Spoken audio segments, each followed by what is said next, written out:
नमस्कार दोस्तों, plus point के यूट्यूब के वीडियोस में आपका स्वागत है। दोस्तों मेरा नाम है निकित शाह। दोस्तों आज का ये टॉपिक बहुत ही इंटरेस्टिंग है क्योंकि आज के टॉपिक में हम लोग जानने वाले हैं कि हम लोग सिंगल फेज को थ्री फेज में कैसे कन्वर्ट करवाएं।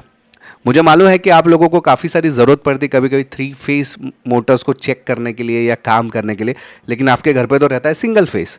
तो आप सिंगल फेस को थ्री फेस में कैसे कन्वर्ट करवा सकते हैं, उसका बहुत ही सिंपल जवाब दे देता हूँ। पहले इसके 4 डिफरेंट तरीके हैं जिसके ज़रिए आप सिंगल फेस को थ्री फेस में कन्वर्ट कर सकते हैं। पहला तरीका है डिजिटल फेस कन्वर्टर, दूसरा है स्टैटिक फेस कन्वर्टर, तीसरा है वेरिएबल फ्रीक्वेंसी ड्राइव के जरिए, और चौथा है रोटरी फेस कन्वर्टर। ये 4 तरीके से आप सिंगल फेस को थ्री फेस में कन्वर्ट करवा सकते हैं। जिनको खाली इतना ही जानना था उनके लिए वीडियो यहाँ पे खत्म हो जाता, लेकिन अभी मैं इस वीडियो में बताने वाला हूँ एकदम डिटेल में ये फेस, डिजिटल फेस कन्वर्टर क्या है, स्टैटिक फेस कन्वर्टर क्या है, वीएफडी क्या है और रोटरी फेस कन्वर्टर में कैसे काम किया जाता है। तो चलिए वीडियो को एकदम डिटेल तक ज़रूर देखिएगा। जो लोग को इंटरेस्ट है काफ़ी सारी चीज़ों को इतने जो 4 कॉन्सेप्ट बताए उसको डिटेल में जानने के लिए, तो चलिए वीडियो की शुरुआत कर लेते हैं। याद रखिएगा वीडियो अगर पसंद आए ना तो अपने दोस्तों के साथ में ज़रूर शेयर कीजिए, ठीक है। सबसे पहले बात करते हैं स्टैटिक फेस कन्वर्टर के बारे में। स्टैटिक फेस कन्वर्टर आपको दिखने में कुछ इस टाइप में दिखाई देगा। ये पैनल है जिसके अंदर आप देख सकते हैं कुछ ऐसे बहुत सारी चीज़ें दिखाई दे रही ना, ये सब कैपेसिटर है। क्या है?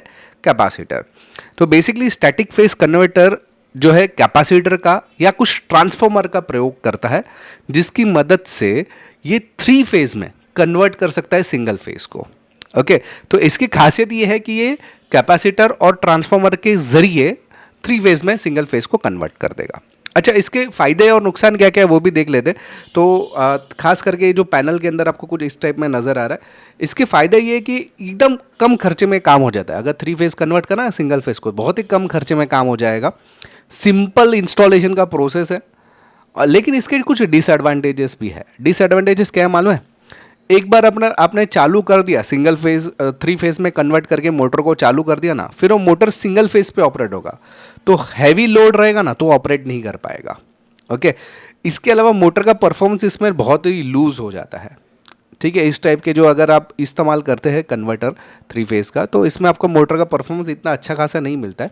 साथ ही साथ ये जहाँ पे छोटी मोटी मशीनरी है, छोटे मोटे पंप्स है जहाँ पे थ्री फेज चाहिए लेकिन ज़्यादा लोड नहीं है, तो वहाँ पे ये आपके लिए बेस्ट है। क्लियर है? तो ये है स्टैटिक फेस कन्वर्टर। दूसरा है डिजिटल फेस कन्वर्टर। खास करके इस टाइप का एक मशीन आपने काफ़ी सारी जगह पे देखा रहेगा जो कि सिंगल फेस को थ्री फेज में कन्वर्ट करने का आपको बोलता है कि हाँ हम लोग सिंगल फेस को थ्री फेज में कन्वर्ट करवा लेते हैं, बराबर गारंटी देते हैं।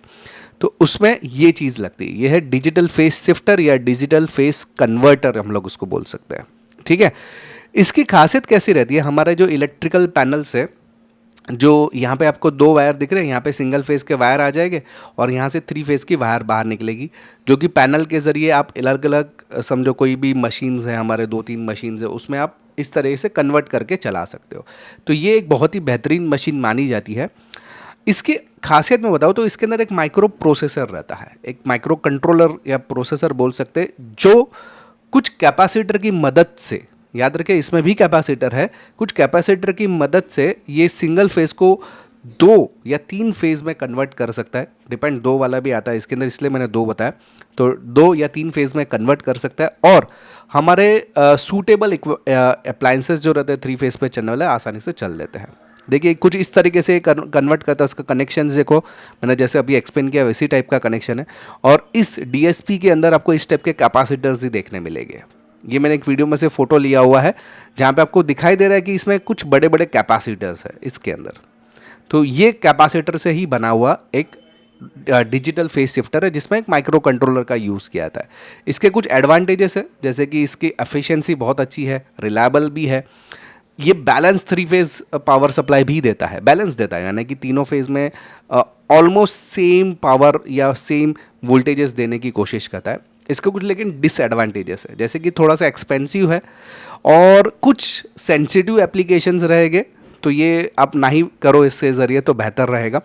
इसमें अगर आपके पास जूनी मोटर्स है और इसके अंदर इस्तेमाल कर रहे हैं तो हो सकता है कि आपको फेस डिफरेंस काफ़ी मिल जाए सबके बीच में, तो यहाँ पे आपको थोड़ी बहुत दिक्कत हो सकती है डिजिटल होने के वजह से। लेकिन ये सबसे बेस्ट कार रहेगा जहाँ पे आपको सीएनसी मशीन्स हो गया या प्रिसाइज इक्विपमेंट्स है जहाँ पे वोल्टेज या करंट की रिक्वायरमेंट इतनी नहीं है लेकिन हमें थ्री फेज चाहिए, वहाँ पे ये सबसे बेस्ट काम करेगा, डिजिटल फेस शिफ्टर। ठीक है, ये भी काफ़ी आसानी से आप इंस्टॉल भी कर सकते हो, उसमें कुछ बड़ी लॉजिक की बात है ही नहीं। तीसरी चीज़ आती है रोटरी फेस कन्वर्टर। ये बहुत सारी जगह पे यूज़ होता है और आमतौर पे जितने भी बड़े बड़े लैब्स है वहाँ पे आपने रोटरी फेस कन्वर्टर ही देखे रहेंगे। अभी रोटरी फेस कन्वर्टर क्या है उसको जानने से पहले जानकारी के लिए बता दूं, हम लोग ने ऑनलाइन में भी बहुत सारे कोर्सेज चालू कर दिए, जिसमें इलेक्ट्रॉनिक्स है, इलेक्ट्रिकल है। इलेक्ट्रिकल में तो काफ़ी सारे कोर्सेज है, इंडस्ट्रियल ऑटोमेशन है, रोबोटिक्स है, हमारे पास मोटर रिवाइंडिंग है, सोलार पावर है, कंप्यूटर हार्डवेयर है, लैपटॉप रिपेयरिंग है। ऑटोकैड के अंदर भी AutoCAD 2D 3D, mechanical AutoCAD, civil AutoCAD, electrical AutoCAD, ऐसे बहुत सारे हैं। फिर नेटवर्किंग में भी कोर्सेज है, CCN है, नेटवर्किंग है। रोबोटिक्स में भी अगर आप देखोगे तो आर्डिनो, रास्पबेरी पाई, नोड MCU जैसे माइक्रो प्रोसेसर के एकदम हाई लेवल कोर्सेज है। प्रोग्रामिंग में भी बहुत सारे कोर्सेज है, C++, पाइथन, जावा वगैरह, SQL जैसे बहुत सारे कोर्सेज है। तो हमारे पास कुल मिला के 58 से ज़्यादा कोर्सेज है।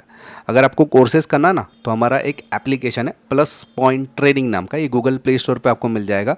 अधिक जानकारी के लिए आपको ये मेरा व्हाट्सअप नंबर दिख रहा है, 2 अलग अलग व्हाट्सअप नंबर है, कोई भी एक व्हाट्सअप नंबर पे मुझे हाई का मैसेज डाल दिया तो मैं सारी जानकारी आपको व्हाट्सअप के माध्यम से भिजवा दूंगा।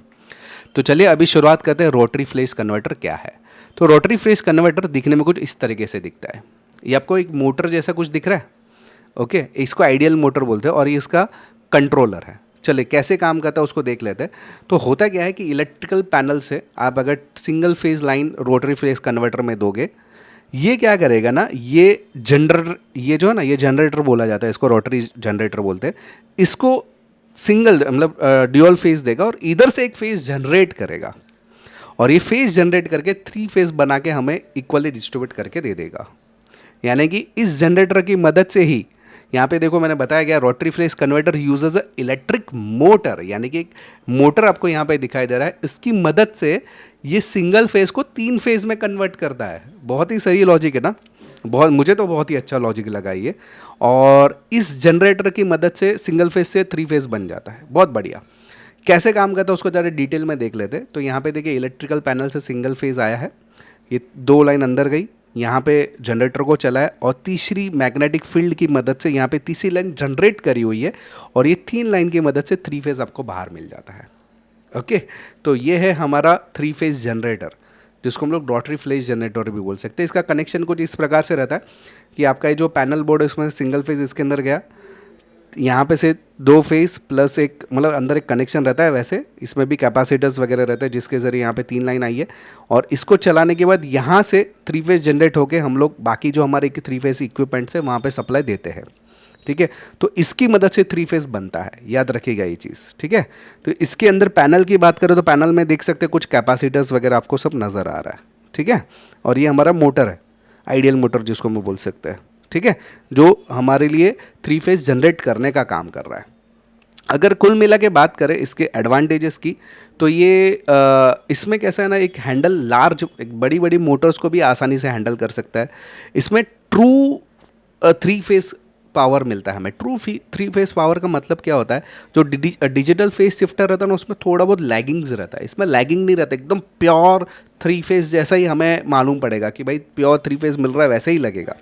लेकिन इसके कुछ डिसएडवांटेज है, जैसे कि ये जो मोटर चलती है ना ये आइडियल वाली, तो इसमें आवाज़ बहुत आता है, नॉइज़, थोड़ा सा पॉल्यूशन होता है और उसको रेगुलर मेंटेनेंस की भी ज़रूरत पड़ती है। लेकिन ये कहाँ पे इस्तेमाल किया था, तो बड़ी बड़ी मशीन्स चलाने के लिए, हैवी मशीन्स रहेगा, मशीनरी शॉप्स रहेगा जहाँ पे 3 फेज़ के बिना काम ही नहीं होता, लेकिन सिंगल फेज़ ही लाइन है, तो वहाँ पे इस टाइप की चीज़ों का इस्तेमाल किया जाता है। रोटरी फेस कन्वर्टर का इस्तेमाल, मैंने कुछ लैब्स देखे वहाँ पर सिंगल फेज़ है, लेकिन उन लोग ने रोटरी फेस कन्वर्टर के ज़रिए 3 फेज कन्वर्ट करके बाकी सब चीज़ों को चला रहे हैं। ऐसे भी बहुत सारे मैंने लैब्स देखे हुए हैं, बहुत ही बढ़िया चीज़ है ये। ठीक है, इसके बाद में कुछ लोग बोलते हैं मैंने वेरिएबल फ्रीक्वेंसी ड्राइव से भी आप 3 फेज को कन्वर्ट कर सकते हैं। बिल्कुल कर सकते हैं, लेकिन ये थोड़ा सा कॉम्प्लिकेटेड है। मैं आपको सीधा बताता हूँ कॉम्प्लिकेटेड है, क्यों मालूम है? अभी जैसे कि मैंने आपको यहाँ पे देखा सिंगल फेज गया है, इसके अंदर यहाँ पे 3 फेज जनरेट हुआ है, 3 फेज से आप दिख रहे हैं कि यहाँ पे मोटर्स वगैरह चल रही है, लेकिन उसको कंट्रोल करने के लिए एक पीएलसी की अलग से ज़रूरत पड़ेगी। इसका खुद का ही प्रोग्राम, पीएलसी नहीं है तो इसको खुद को प्रोग्राम करना पड़ता है चलाने के लिए। ठीक है, और ये बहुत ही सेंसिटिव है। ओके, जैसे कि यहाँ पे देख सकते हैं ये काम कैसे करता है ना, पहले वो समझ लेते हैं। ये क्या करता है, एसी सप्लाई अंदर लेता है, एसी सप्लाई लिया उसको पहले डीसी में घुमाएगा, डीसी में घुमाने का तो उसको दोबारा एसी में घुमा के फिर बाहर देता है। जिसके ज़रिए इसकी स्पीड, फ्रीक्वेंसी, सारे कुछ चीज़ों को मेंटेन करता है। यानी कि AC to DC, DC to AC, और फिर बाकी सब चीज़ों को चलाया था 3 फेज़ की मदद से। तो थोड़ा सा कॉम्प्लिकेटेड है इसका सर्किट, आप देख सकते हैं इसमें भी खुद का एक माइक्रो कंट्रोलर रहता है, खुद का सॉफ्टवेयर रहता है, कुछ कैपेसिटर्स भी रहता है जिसकी मदद से ये काम करता है। एडवांटेजेस की बात करते हैं तो प्रीसाइज मोटर कंट्रोलिंग बहुत ही प्रीसाइज होता है, क्योंकि खुद एक फ्रीक्वेंसी वेरिएबल है, यानी फ्रीक्वेंसी के जरिए उसकी स्पीड, उसकी जो ताकत, उसको मैनेज कर सकता है। पावर सेविंग अच्छा होता है, मोटर की स्पीड को कंट्रोल करता है, लेकिन इसका कॉस्टिंग बहुत हैवी पड़ता है। और अगर स्मॉल साइज़ ठीक है, बड़ी साइज़ की मोटर रहेगा तो ये नहीं काम करता है, VFD काम नहीं करता। छोटी साइज़ चीज़ रहेगी तो ठीक है। बाकी HVAC सिस्टम्स रह गया, पंप हो गया, फैंस हो गया, उसको छोटे मोटे जो पंप्स रहते हैं उसको कंट्रोल करने के लिए बहुत ही बढ़िया सिस्टम है ये। लेकिन थोड़ा सा महंगा ज़रूर है, थोड़ा नहीं, मैं तो बोलूँगा काफ़ी महंगा है, और मेंटेनेंस भी काफ़ी आएगा। अगर आपको इसका प्रोग्रामिंग नहीं आता तो और बड़ी बड़ी दिक्कत है आपके लिए। ठीक है, तो कुल मिला के हम लोग ने अभी देखा 4 अलग अलग प्रकार के सिस्टम, एक तो स्टैटिक वाला, एक डिजिटल वाला, फिर हम लोगों ने रोटरी वाला, और एक VFD वाला। ये 4 तरीके से हम लोग सिंगल फेज़ को 3 फेज़ में कन्वर्ट कर सकते हैं। अभी आपके लिए एक क्वेश्चन है, आपने चारों चीज़ जो देखी, सभी में एक चीज़ कॉमन थी, सभी में कैपेसिटर्स लगते हैं। लेकिन अभी कैपेसिटर का काम क्या है सिंगल फेज से 3 फेज में कन्वर्ट, कैपेसिटर ही क्यों प्रयोग किया गया, इसका कमेंट में मुझे आंसर दीजिए। अगर आपको लगता है कि आंसर नहीं आता है तो मुझे कमेंट में ये भी लिखे कि सर इसके रिलेटेड एक वीडियो बनाओ, तो मैं ज़रूर बनाने की कोशिश करूँगा। तो दोस्तों आई होप कि ये वीडियो आपको पसंद आया रहेगा। अगर आपको ऑनलाइन कोर्सेज करना है, जैसे मैंने बोला 58 से ज़्यादा कोर्सेज है, तो मेरा व्हाट्सअप नंबर है, ये दोनों अलग अलग व्हाट्सअप नंबर है, कहीं पे भी मुझे व्हाट्सअप पे हाई का मैसेज डाल दो, मैं सारी जानकारी आपको व्हाट्सअप के माध्यम से प्रोवाइड करवा दूंगा। दोस्तों अगर आप नए हैं चैनल के ऊपर तो सब्सक्राइब का बटन दबा के बेल का आइकॉन दबा दीजिए, ताकि मेरे जो भी नए वीडियोज़ आएगा उसका नोटिफिकेशन आपको जल्द से जल्द मिल जाए। साथ ही साथ मेरे वीडियोज़ अगर आपको पसंद आ रहे हैं तो अपने दोस्तों के साथ में ज़रूर शेयर कीजिए, तो मेरी काफ़ी मदद होगी उस चीज़ के लिए। चलिए इस वीडियो में इतना ही, थैंक्स फॉर लिसनिंग।